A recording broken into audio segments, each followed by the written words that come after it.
দীঘার জগন্নাথ মন্দির উদ্ঘাটন সমারোহে আমন্ত্রিত হিন্দু মহাসভা। রাজ্য সভাপতি ডক্টর চন্দ্রচূড় গোস্বামীকে বিশিষ্ট অতিথির সম্মাননা। দীঘার বহু প্রতীক্ষিত জগন্নাথ মন্দিরের দ্বারোদ্ঘাটন অনুষ্ঠান এবং প্রাণ প্রতিষ্ঠার মহাযজ্ঞে পশ্চিমবঙ্গ সরকারের পক্ষ থেকে আমন্ত্রণ পত্র ও কার্ড দিয়ে আমন্ত্রণ জানানো হলো পশ্চিমবঙ্গ অখিল ভারত হিন্দু মহাসভার রাজ্য কমিটির সদস্যদের। শুধু তাই নয়, অনুষ্ঠানে আমন্ত্রিত বিশেষ অতিথির সম্মান দেওয়া হয়েছে হিন্দু মহাসভার রাজ্য সভাপতি ডক্টর চন্দ্রচূড় গোস্বামীকে। এই বিষয়ে ডক্টর চন্দ্রচূড় গোস্বামী প্রতিক্রিয়া জানাতে গিয়ে বললেন, আমরা বিষয়টাকে সনাতনের জয় এবং পশ্চিমবঙ্গ সরকারের নেওয়া একটি শুভ উদ্যোগ হিসেবে দেখছি। আজ সারা পৃথিবী যখন ধর্মীয় এবং রাজনৈতিক হানাহানিতে রক্তাক্ত, তখন একমাত্র সনাতন ধর্মই পারে বিশ্বের শান্তি প্রতিষ্ঠা করতে। কারণ সনাতনী হিন্দু সংস্কৃতি সারা পৃথিবীকে শিখিয়েছে বসুধৈব কুটুম্বকম। অতীতে রাম মন্দির পুনঃপ্রতিষ্ঠার আন্দোলনেও হিন্দু মহাসভা অগ্রণী ভূমিকা পালন করেছিল। পৃথিবীর যে কোনো প্রান্তে যে কোনো সরকার বা প্রতিষ্ঠান যদি মন্দির প্রতিষ্ঠার মতো শুভ অনুষ্ঠানে হিন্দু মহাসভাকে সম্মানে আমন্ত্রণ জানায়, তাহলে রাজনৈতিক মতপার্থক্য ভুলে হিন্দু মহাসভা অবশ্যই সেখানে উপস্থিত থাকবে। সরকারি টাকায় মন্দির নির্মাণের ব্যাপারে আমাদের কোনো আপত্তি নেই। সরকারি টাকায় অন্য সম্প্রদায়ের মানুষ যদি সাবসিডি পেয়ে নিজেদের তীর্থক্ষেত্রে যেতে পারেন, তাহলে সনাতনী হিন্দুদের বেলায় সমস্যা কোথায়? ভারত ধর্মনিরপেক্ষ রাষ্ট্র হলে সেখানে সংখ্যালঘু ও সংখ্যাগুরু বিভাজন করাটাও এক অর্থে সাম্প্রদায়িকতার নামান্তর। তাছাড়াও আমাদের সবাইকে মাথায় রাখতে হবে, কোনো জায়গায় মন্দির নির্মাণ হলে একদিকে যেমন ঈশ্বরের আরাধনা করা হয়, আবার অন্যদিকে সমাজের অর্থনৈতিক বন্টন ও কর্মসংস্থানের সুযোগও অনেকটাই বেড়ে যায়। মন্দিরে ভক্তদের দানে গরিব দুঃখী মানুষদের দুই বেলা ঠাকুরের ভোগ প্রসাদ গ্রহণের সুযোগ হয়। আবার প্রয়োজনের তাগিদেই মন্দিরকে কেন্দ্র করে নিকটবর্তী অঞ্চলে ফুল, ভোগ, মিষ্টান্ন, ডালা, মাটির পাত্র ইত্যাদি একাধিক ছোট বড় শিল্প গড়ে ওঠে। তাছাড়াও স্টেশনারি দোকান এবং যানবাহনের ক্ষেত্রেও মন্দির অঞ্চলে অনেক মানুষের কর্মসংস্থান হয়। আগামী দিনে পশ্চিমবঙ্গের দেখানো পথে ভারতের সব রাজ্যেই এইভাবে সরকারি উদ্যোগে বড় বড় মন্দির গড়ে উঠবে বলে আশা প্রকাশ করছেন হিন্দু মহাসভার রাজ্য সভাপতি ডক্টর চন্দ্রচূড় গোস্বামী। নমস্কার, আমি ডক্টর চন্দ্রচূড় গোস্বামী, অখিল ভারত হিন্দু মহাসভার রাজ্য সভাপতি।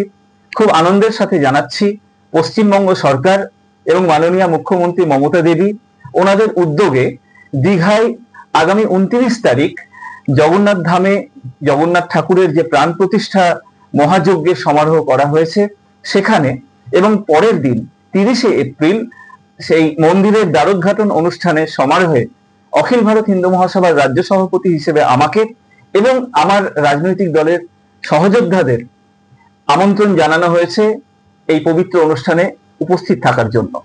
আপনারা সবাই দেখতে পাচ্ছেন আমার হাতেই রয়েছে সেই আমন্ত্রণ পত্র এবং ইনভিটেশন কার্ড। বন্ধু, আমরা খুব আনন্দের সাথে জানাচ্ছি যে আজকে সারা পৃথিবীতে যখন হানাহানি, রক্তপাত, ধর্মান্ধতা, সেখানে একমাত্র পৃথিবীতে শান্তি প্রতিষ্ঠা করতে পারে সনাতনের বিজয় বার্তা এবং সনাতন সংস্কৃতির প্রচার ও প্রসার। আমরা এই পুরো বিষয়টিকে সনাতনের জয় এবং পশ্চিমবঙ্গ সরকারের নেয়া অত্যন্ত শুভ একটি উদ্যোগ হিসেবে দেখছি। আপনারা নিশ্চয়ই জানেন, অতীতে ভারতবর্ষে যে রাম মন্দির পুনঃপ্রতিষ্ঠা হয়েছে, সেই আন্দোলনের মূল কাণ্ডারি কিন্তু অখিল ভারত হিন্দু মহাসভাই ছিল। কাজেই আমাদের রাজ্য, ভারত রাষ্ট্র, এমনকি পৃথিবীর যে কোনো স্থানে যদি মন্দির প্রতিষ্ঠার মতো এরকম কোনো পবিত্র উদ্যোগ নেওয়া হয় এবং সেখানে সসম্মানে অখিল ভারত হিন্দু মহাসভাকে আমন্ত্রণ জানানো হয়, আমরা অবশ্যই সেখানে উপস্থিত থাকব। কারণ আমরা এই পৃথিবীকে শিখিয়েছি বসুধৈব কুটুম্বকম। আমরাই প্রথম বার্তা দিয়েছি, সর্বে ভবন্তু সুখিনা, সর্বে সন্তু নিরাময়া, সর্বে ভদ্রাণি পশ্যন্তু, মা কশ্চিৎ দুঃখ ভাগ ভবেৎ। কাজেই পশ্চিমবঙ্গ সরকারের নেয়া এই শুভ উদ্যোগ, তাকে দেখে অর্থাৎ দীঘার এই জগন্নাথ ধাম দেখে অনুপ্রাণিত হয়ে সারা ভারতবর্ষের বিভিন্ন রাজ্যে এইরকম আরো বড় বড় মন্দির গড়ে উঠুক, আমরা এটাই প্রার্থনা করছি। আমরা বিশ্বাস করি একটি স্থানে যদি এরকম মন্দির গড়ে ওঠে, তাহলে সেখানে একদিকে যেমন ধর্মাচরণের সুযোগ হয়, সেখানে বিভিন্ন দান ধ্যানের মাধ্যমে এবং সেখানকার প্রসারের দ্বারা দুবেলা দুমুঠো অন্নের সংস্থান হয় গরিব দুঃখী মানুষদের, সেরকম বিকল্প বহু অর্থনৈতিক ব্যবস্থাও সেখানে গড়ে ওঠে। কারণ মন্দিরের পাশে ফুল, মালা, ডালা মাটির পাত্র, যানবাহন ইত্যাদি সমস্ত কিছুর কিন্তু প্রয়োজনীয়তা বা আবশ্যকতা গড়ে ওঠে। আমরা পুরো বিষয়টাকে আবার বলছি, অখিল ভারত হিন্দু মহাসভা যা ভারতবর্ষের অন্যতম প্রাচীন রাজনৈতিক দল, আমরা একে সনাতনের বিজয় এবং পশ্চিমবঙ্গ সরকারের নেয়া একটি শুভ উদ্যোগ হিসেবে দেখছি। সবাই আপনারা আমাদের পাশে থাকুন।